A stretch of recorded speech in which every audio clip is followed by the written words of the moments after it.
People, Deluded, I'm back again. I promise this is my last video for today.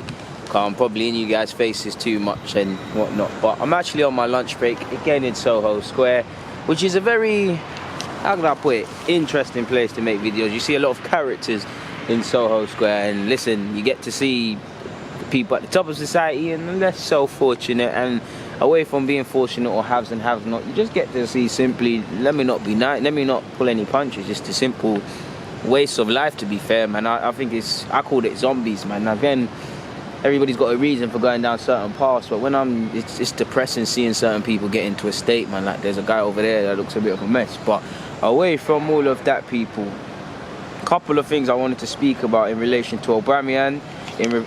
Well, just really Aubameyang, really and truly. Couple notes on Nelson and Emil's relationship with Arteta, or how they've taken to Arteta, and some couple Ozil notes. So we'll start off with the stuff that don't really mean anything.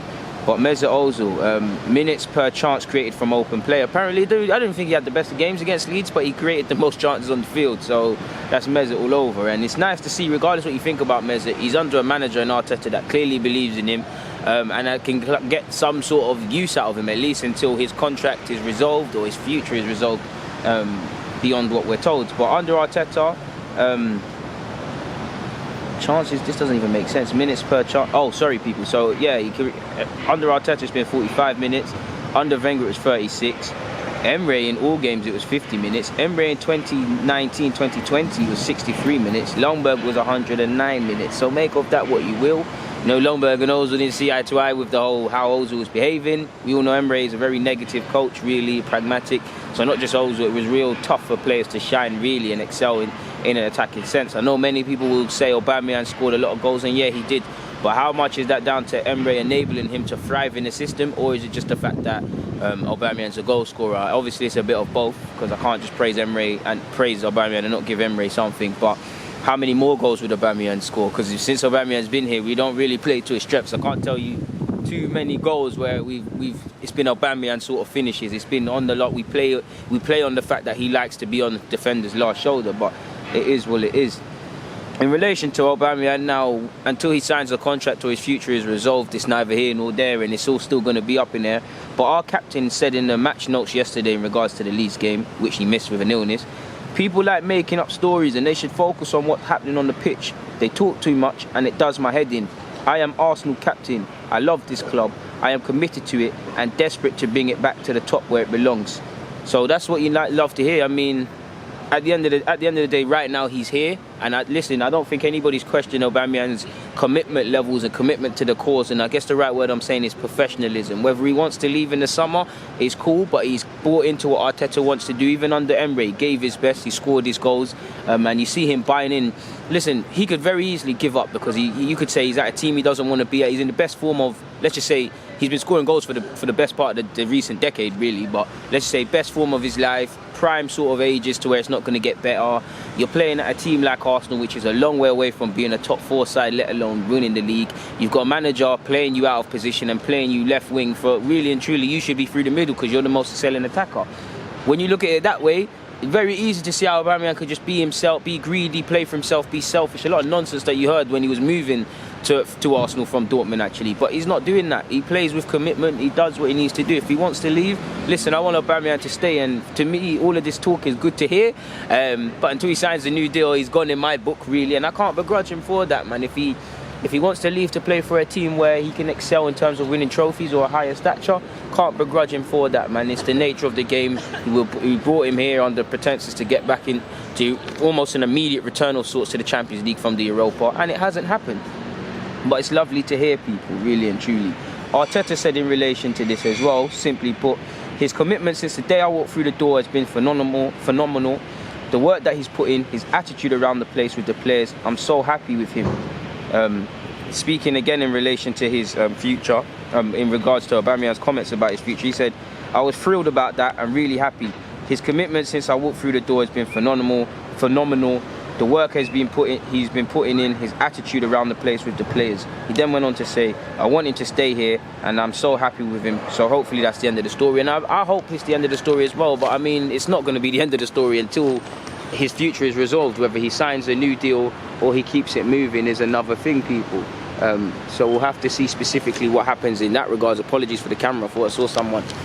So we'll never know. Until he signs a new deal, it's all going to be up in there. And really and truly, if I'm Aubameyang, as much as I want him to sign a new deal and as much as he probably buys into Arteta, it don't make sense him signing the deal right now. He should run that right down to the wire in the summer, see what deals have been assessed, see what deals have been brought in, see who's been moved out, see what the squad is looking like. Because I'm sure he believes in Arteta, but it's about the people at the top now, people. And Aubameyang holds all the aces. The longer his contract stuff goes on, the weaker Arsenal's negotiation position or power is, whether that's giving him more money because time's running out, being forced to sell him because time's running out, because he holds all the power, really and truly. Right now, Arsenal need Aubameyang more than we need him. No one is bigger than the club. We'll survive without him.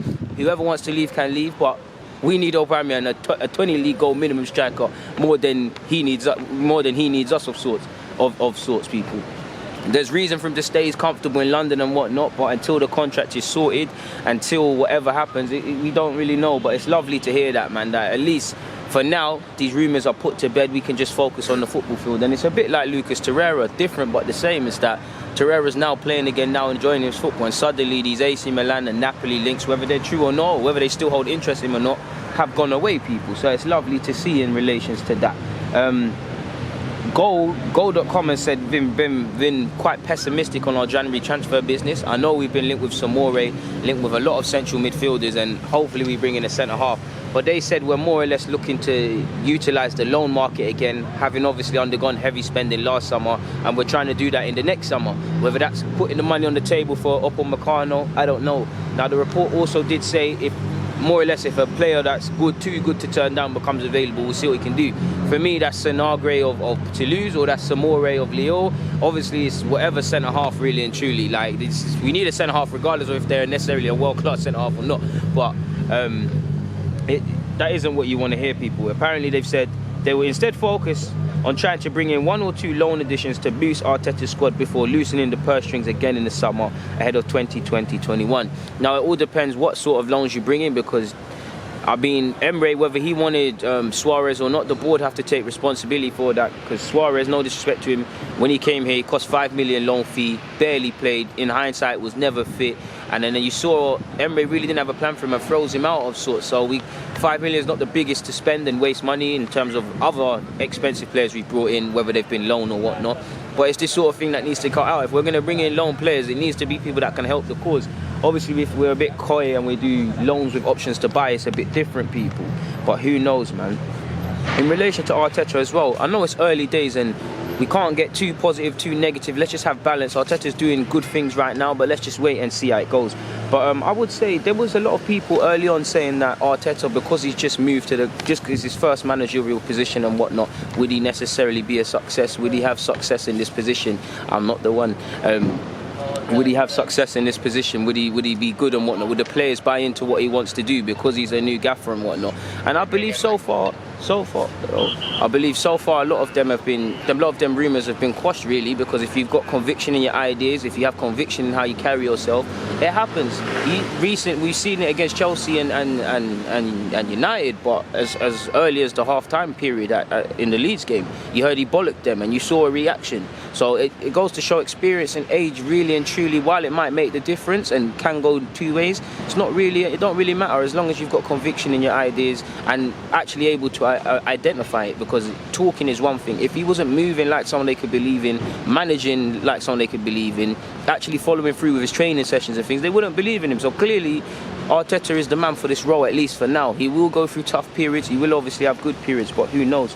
Finally, in relation to Arteta, I believe Emil Smith-Rowe said he's boosted a lot of players' confidence. We're all so happy that he's here. He's been here. He knows what it's like. We're just smiling every day. The whole environment has changed, and we're so happy to see it. And that's what I like about Arteta. We work hard. We play hard. We enjoy ourselves. We never forget that we're in a privileged position to be, well, they are, to be professional footballers and playing for Arsenal. But they also work hard. But you've also got to remember, it's like any job. You've got to enjoy the training sessions. You've got to enjoy playing for each other. You've got to enjoy it. Like, people, because of how results-driven football is, and that's all that matters at the end of the day, I think people forget how much of you actually have to enjoy it. The players have to enjoy training sessions. They have to enjoy playing. Mentally, it's not the best of things, people, for anybody, really and truly. Reece Nelson, who's been coached by Arteta since he was more or less 16, has said, I think as a coach, you always need to have an aggressive side, and obviously the side where you give love as well. He just said that we weren't playing the way we should be. Mikel is a manager that wants to play with a purpose. And you also heard Lacazette say that they needed to Arteta told them they needed to waken the beast or unleash the animal in them at half-time. And that's what you wanted to see, people. And it's lovely to hear that sort of stuff. And more importantly, there's a reaction. But yeah, man, it's positive. Hopefully Aubameyang signs a new deal. Right now it sounds positive in that regards. But for now, I'm going to keep it pushing. People, deluded.